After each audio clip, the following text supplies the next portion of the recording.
everyone, and thanks very much for being with us today. My name is Kim van der Weijden, and I am working as a part of Translate on the project Impacts on Social Inclusion of High Volume Transport Corridors and Potential Solutions to Identifying and Preventing Human Trafficking. So this research was funded by FCDO and hosted by IMC Worldwide, and carried out together with partners of Cardinal Emerging Markets, North Star Alliance, and Scriptoria as a part of the High Volume Transport Applied Research Program. So the focus of this session is on the Sustainable Development Goal number 8, which supports decent work and economic growth through the transport sector. And if we look at progress over the last few years in Africa, transport corridors, and especially cross-border corridors, have been celebrated as playing a critical role in the development of Africa's economy. And it has increased access to trade, supported improved economic growth and equity, and it has supported improvements to social indicators as well. However, at the same time, these increasingly efficient border crossings and trade routes have allowed for an increase in heavy goods traffic, which have been thought to contribute to a rise in human trafficking. To illustrate this, to illustrate the magnitude of the problem, it was estimated in 2017 that there were 24.9 million victims of human trafficking and 3.5 million Africans who were being trafficked at any given point. And while human trafficking affects both men and women, boys and girls, women and girls do make up a significant proportion of human trafficking victims, and they are also targeted for specific forms of human trafficking, including those who end up in domestic servitude, sex work, and forced marriage. So the role of transport in human trafficking has not been very widely explored, and this became even more clear to us as we were carrying out our literature review. And this is despite the fact that human trafficking generally does involve some form of movement of victims. So to respond to this knowledge gap, our research aimed to explore the role played by high volume transport corridors in human trafficking in Uganda and Tanzania. It explored the factors that are believed to contribute to human trafficking along high volume transport corridors, and to assess the level of awareness of human trafficking and its impact among transport providers, the users of high volume transport corridors, and the communities through which these routes pass. So these research objectives were part of our phase 1 of our research, which is now moving on forward into phase 2, which is about identifying and piloting innovations that can help identify and counter human trafficking along high volume transport corridors.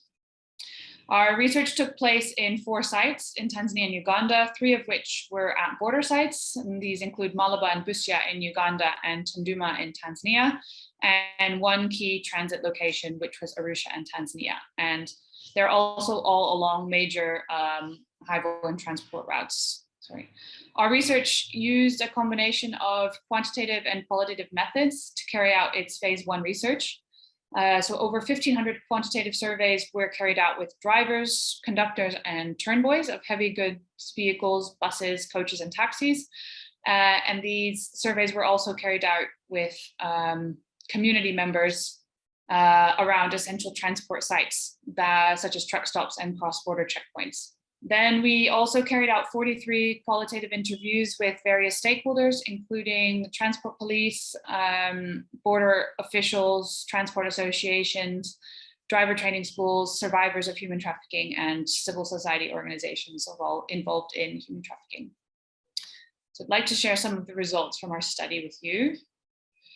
One of the questions we asked our vehicle operators and communities if they'd ever seen a suspected case of human trafficking. And on the slide, and also throughout this presentation, you might see the results focusing on one or the other, but on this slide, you'll see the results for vehicle operators. And in Tanzania, almost 2/3 of vehicle operators had seen human trafficking victims, compared to just 20% of community members. And in Uganda, nearly 2/3 of both community members and vehicle operators thought that they had seen a victim of human trafficking. So this suggests that human trafficking is happening at scale and is especially visible in Uganda and more visible by vehicle operators in Tanzania than community members. Here you can see that in Uganda, adolescent girls were most often mentioned as suspected victims of human trafficking, as well as adult women and women with children. And in Tanzania, this was a bit different. Vehicle operators most commonly responded that adolescent boys were victims of human trafficking, about 36%, followed by 25% who had felt that adolescent girls were most often victims. In both Uganda and Tanzania, heavy good vehicles were most often thought to be implicated in human trafficking, both by communities members and vehicle operators. And specifically in Tanzania, buses, minibuses, and coaches were also mentioned. And in Uganda, taxi or private cars followed by buses was also frequently mentioned. But what's equally interesting is that in Tanzania, respondents reported that transport vehicles or transport hubs accounted for 2/3 of the locations where victims were most often seen by community members. And in Uganda, this was also quite high, about 42%. And so this shows that transport does play a really important role in human trafficking, and is also where it's can be quite visible. So when we look at where drivers were approached or vehicle operators were approached to partake in human trafficking, a variety of locations were mentioned, including border crossings, bus stations, private dwellings, rural areas, and truck stops. So that's specifically in Tanzania. And in Uganda, also many places mentioned, slightly different than in Tanzania, but these areas included urban areas, truck stops, private dwellings, bus stations, border crossings, rural areas, and fuel stops. So then when we asked if the vehicle operators had ever been approached to transport a victim of human trafficking, you can see that in Tanzania, quite a sizable minority had been approached to transport a suspected victim, with coach operators being the ones that most often responded that they had been approached compared to other types of vehicle operators, specifically 30% of coach drivers. And then in Uganda, sorry, apologies as my slide loads. Yeah, a significant proportion, 37% of vehicle operators reported that they had been approached to take part in human trafficking. And here, interestingly, taxi car drivers were more likely than other types of vehicle operators to report that they had been approached to take part in human trafficking. When we look at the community members and if they had been approached to take part in human trafficking, or if they had been approached by potential traffickers, more community members in Uganda had been approached to take part than in Tanzania. And Tanzania as well, which isn't shown here, but 3 times as many women as men said that they had been approached by a potential trafficker, confirming that at least here, the problem seems to have a pretty strong gender dimension. And looking at also what is currently being done to counter human trafficking in these countries, it was surprising that very few vehicle operators had actually been given any form of training or information on human trafficking, which we did identify as a significant gap in our research.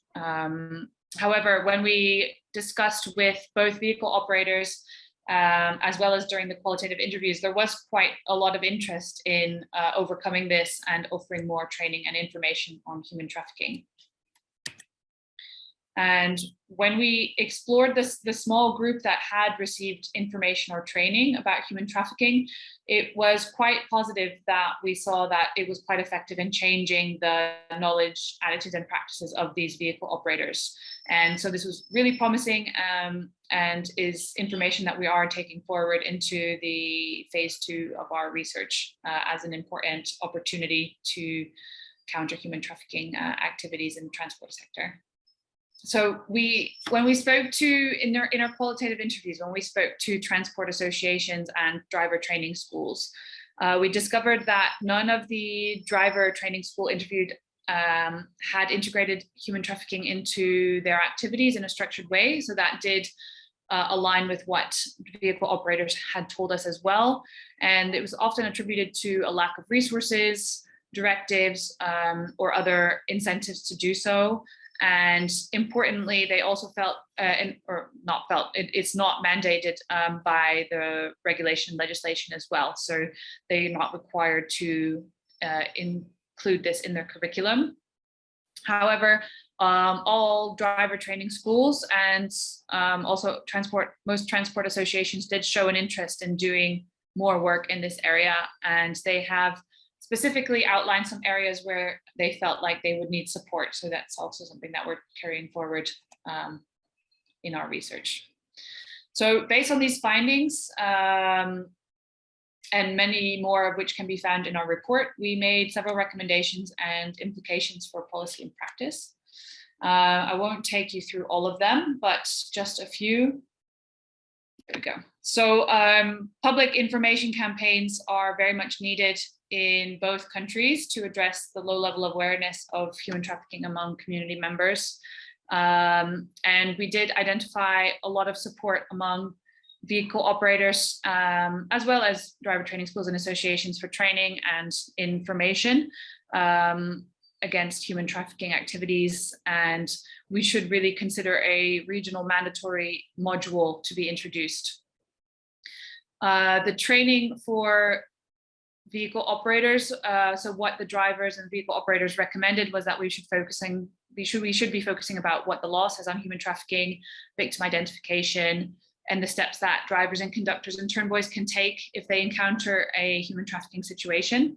And different strategies are also needed to reach those working in the formal versus informal sectors. We saw that there was quite a difference in how these sectors worked, and so we recommend it would be a good idea to approach these sectors differently.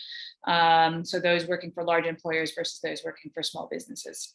And then if we look at topics for further research, so while we did do our best to cover a lot of aspects in our research, we uncovered a few areas that we think are key for future exploration. So these include what the current knowledge is of bus and coach drivers on regarding human trafficking and the role that they play in human trafficking, their perspectives on regulatory officials working to combat human trafficking, and just exploring the role of both bus and coach drivers a little bit more in depth. Then also how private modes of transport are involved in human trafficking. So we did uncover that private modes of transport seem to have quite a lot of knowledge and potentially involvement in human trafficking. So these modes of transport would be more interesting to explore in the future as well.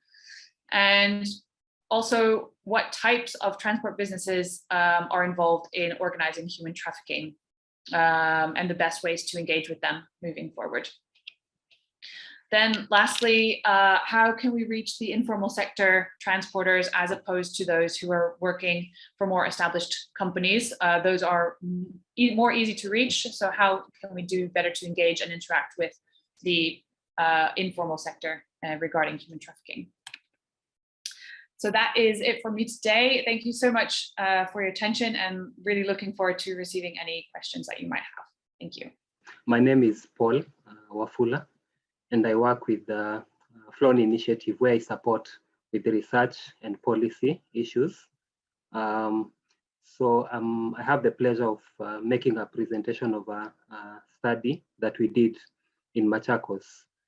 Maybe if I can start by saying that Flone Initiative is currently partnering with the county government of Machakos, where we are helping with providing technical support in the hope that they will be able to enhance safety, gender mainstreaming, and inclusion of vulnerable groups, that is the elderly and persons with disabilities, in public transport and associated spaces. So through this partnership, it's envisaged that we will be able to generate new knowledge, and then we'll also be able to enhance gender mainstreaming in the public transport industry. And also we will be able to promote behavior change in the public transport industry in Machakos, which is also one of the goals that we have even widely in the country. So I would want to just begin by maybe saying that we did a preliminary study just to help us in terms of where do we start when you are giving this technical support to the county government. And today I would want to share a brief presentation of the study that we did, which is a baseline study that we conducted in the months of September and October this year. So just to go straight to it, I'm sharing my screen. So the study itself is entitled Gender and Safety in Public, in Machakos County Public Transport Industry. Just an overview. This presentation presents the baseline findings undertaken to assess the situation on gender mainstreaming and safety in the transport industry in 4 major stages in Machakos County, that is Machakos Town, Kangundo, Tala, and Mavoko. The study objectives were to identify gender mainstreaming gaps in public transport work, examine safety issues in public transport and associated spaces, and utilize these findings to improve the mainstreaming of gender in Machakos public transport. So in terms of the methodology that we used for the study, we reviewed literature or secondary sources that were available to help us just build up on the study objectives. We also did a survey with 100 male and female transport workers. So these were workers that were accessed within the stages on a normal day of operations. Then we also conducted a focus group discussion with female transport workers who were brought together, and we were able to have a discussion of 1 hour and 30 minutes. Then we also conducted individual key informant interviews with 12 stakeholders from the national and county governments. We also conducted interviews with female investors, 2 of them, and then boda officials. Boda is motorbikes, which act as taxis. So we got 2 officials, and we also interviewed them. So in terms of the findings, we were able to find out about how the industry is organized in Machakos County. So it is informal and privately run, just as it is throughout the country. In terms of the industry players, we have transport companies, we have public service vehicles, savings and credit cooperatives or PSV circles. We have boda and taxi committees, and we also have individuals that own and manage and run the PSVs. The industry is regulated by National Transport and Safety Authority, NTSA, that registers vehicles, licenses drivers, inspects vehicles, and ensures road safety. Also, the County Directorate of Roads, Public Transport and Safety allocates routes and manages infrastructure such as roads and stages. We also have the Traffic Department that controls traffic, investigates accidents and traffic crimes, and curbs overloading and arrests drunk drivers. So as you can just see there in the image, the workers are in the middle there, and then we have all these other players as well. In terms of gender, we found out that 61% are male. So it's male dominated compared to 39% who are female.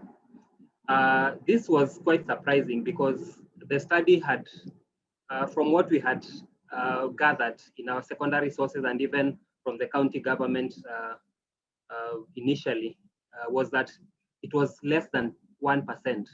But then we were surprised to find out that it was 39% female workers, meaning that their visibility is not quite good.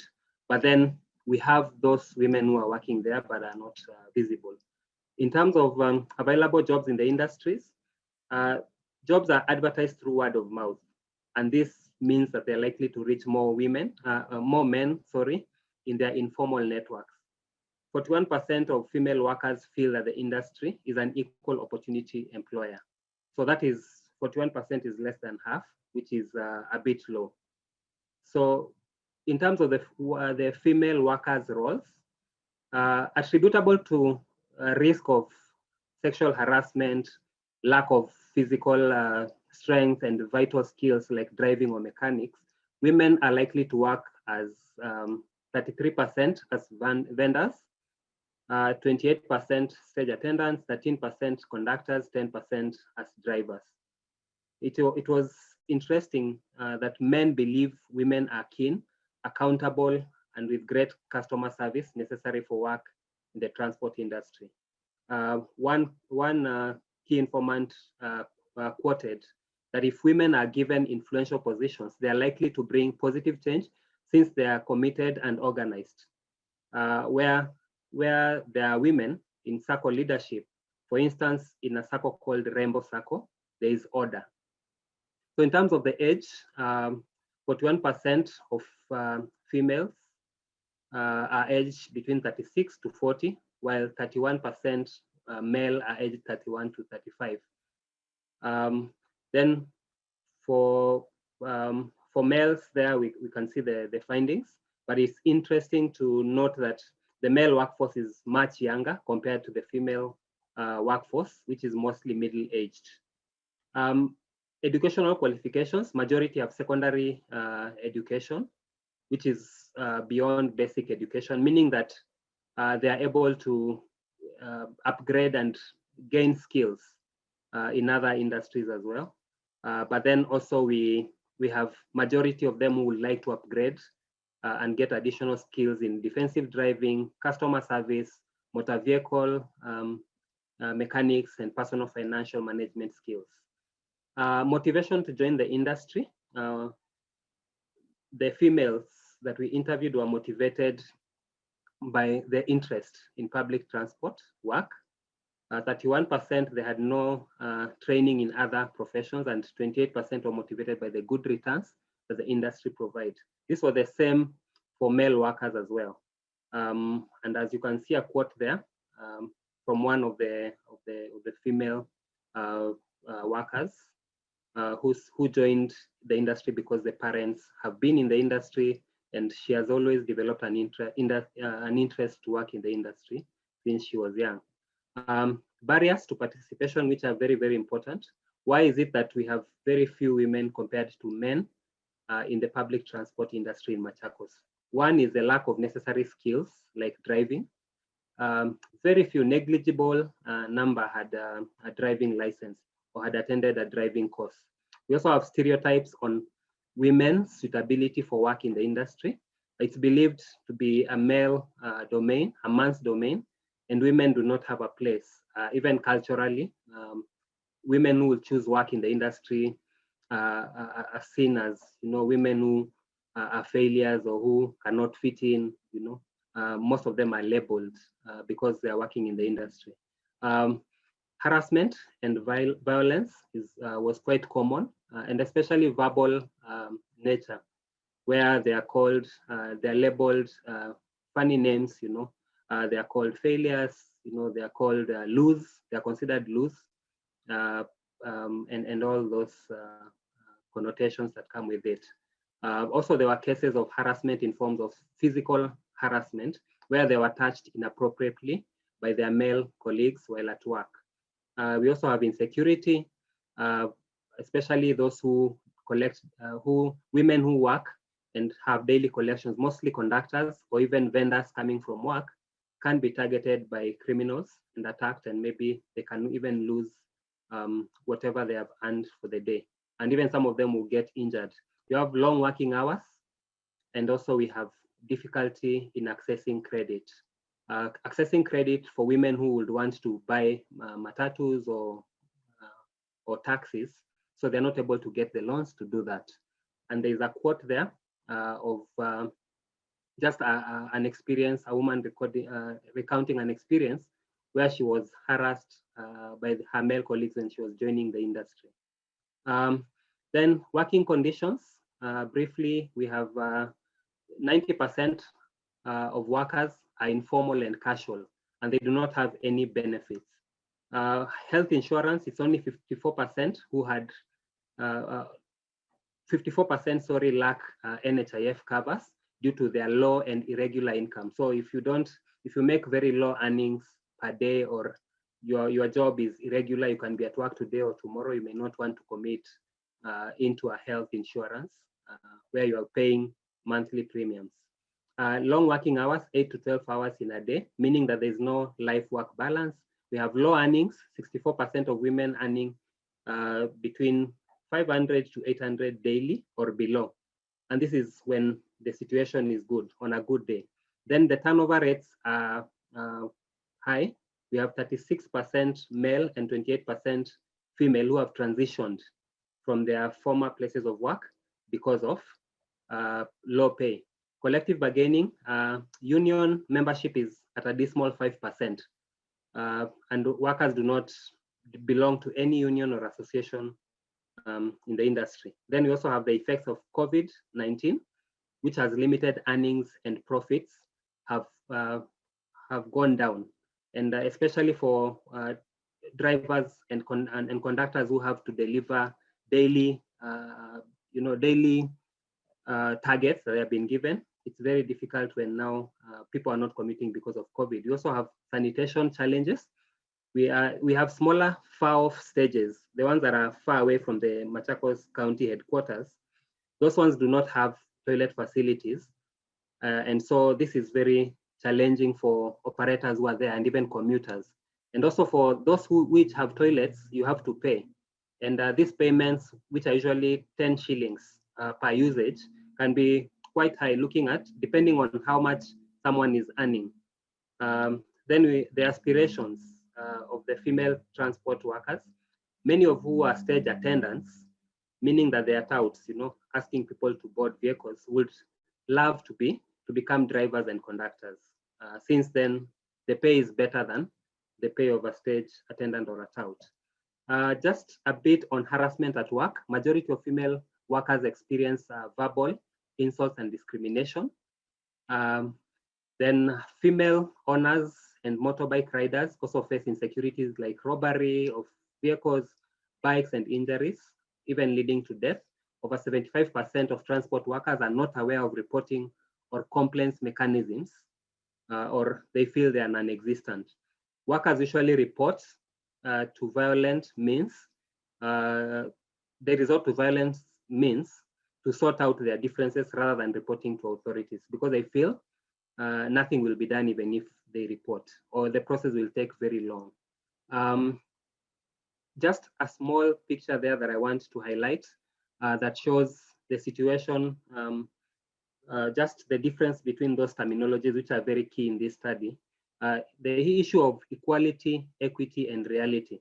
Gender equality is basically women and men having equal conditions, while gender equity is being fair to women and men and compensating for the disadvantages that prevent a level playing field.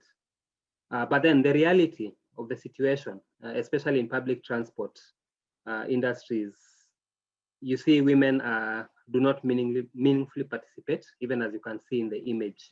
What we would want is equality, where everyone has an equal chance. So compensating for those who do not have an equal opportunity or an equal chance, so that they are also able to meaningfully participate. And that's what we would want for women. So in terms of the recommendations of the studies going forward, we recommended to the transport industry employers to adapt gender inclusive recruitment policies as per the 1/3 gender rule in the Constitution.